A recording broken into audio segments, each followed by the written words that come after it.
This video has been brought to you by my book, The Test of Island Courage, a Star Tropics tribute. Check it out in the description below.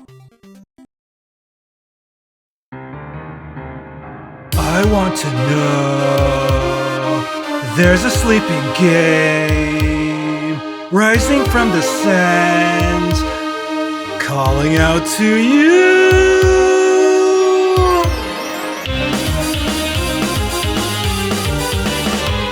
Our destination comes to an end with burning flames all around.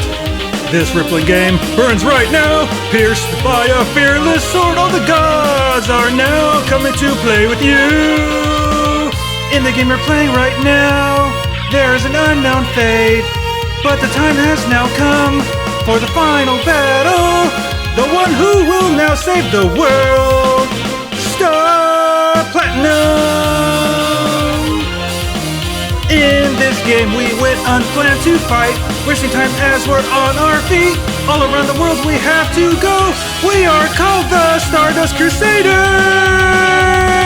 On the last page of the manual we'll all have to see, I write my statement that I'm going to win. End of the world. This is the end of the game. Order, order, order, order, order, order, order, order, order, order, order, order, order, order, order,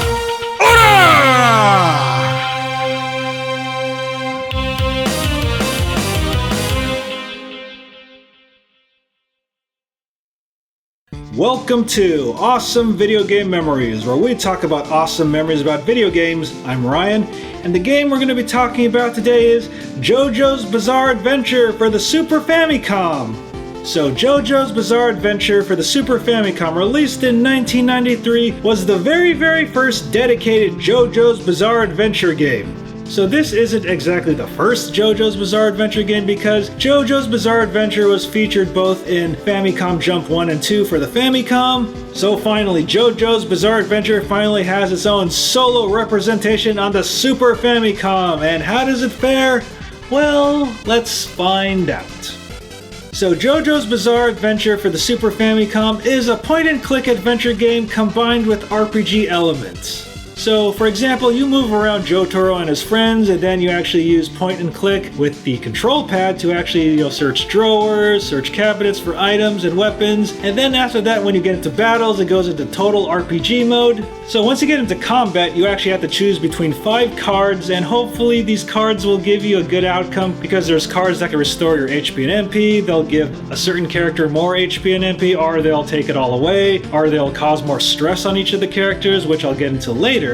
But hopefully you get a good draw, and during battle you get your normal attack and item commands, but you also get these commands called Speak and Check. And Speak actually does what it's supposed to do. You actually get to talk to your opponents, and there's some battles where you actually do have to talk to your opponents in order to proceed to the story. And then the Check command actually gives your characters some time to observe your opponents, and then if they actually find a good solution to defeat their opponents, that turns into the Guts command, which actually lets your characters do stronger attacks.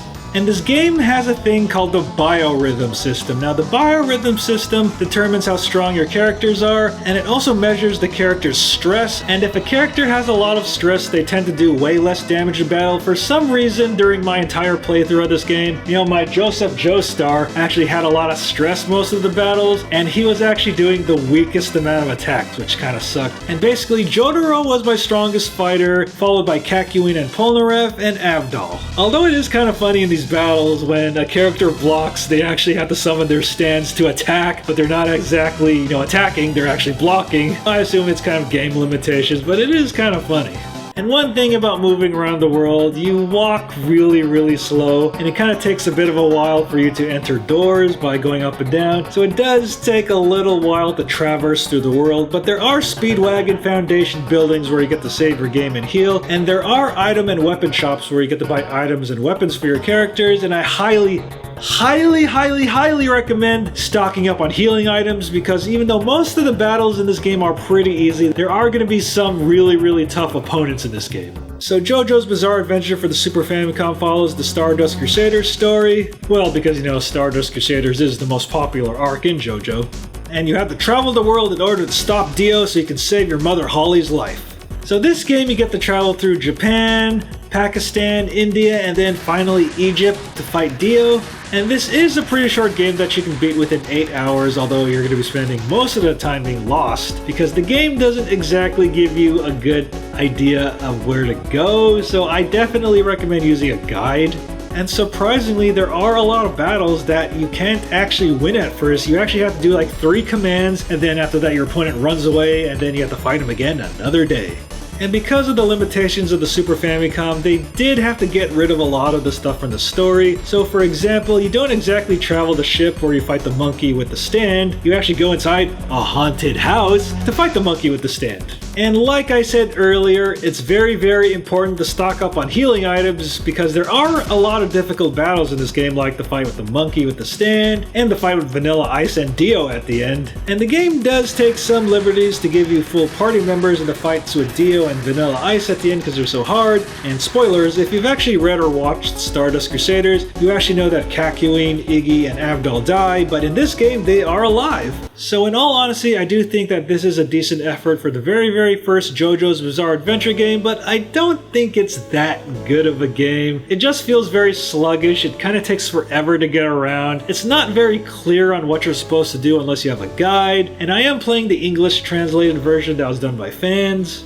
It kind of captures the essence of the series, but I think the future games do it better. So it is a decent first effort, it's just not that good of a game. But do I recommend playing it? Well, since there is an English translation of it out, yes, I do recommend playing it. But it might be a bit of a slog compared to the rest of the JoJo games. So the good news is, if you're a collector, you can get this game pretty cheap on eBay for about 20 to 25 bucks, and you can also get a repro of the fan translated cart for pretty cheap as well. Alright guys, so that ends this episode of Awesome Video Game Memories about JoJo's Bizarre Adventure for the Super Famicom. It's a decent game, but it's not a great game, but if you're a fan of the series, definitely try it out.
Thanks for watching, and I hope you enjoyed this video. Make sure to like, comment, and subscribe, and make sure to check out these other videos, and also make sure to follow me on social media and check out the official Battle Geek Plus website. Take care.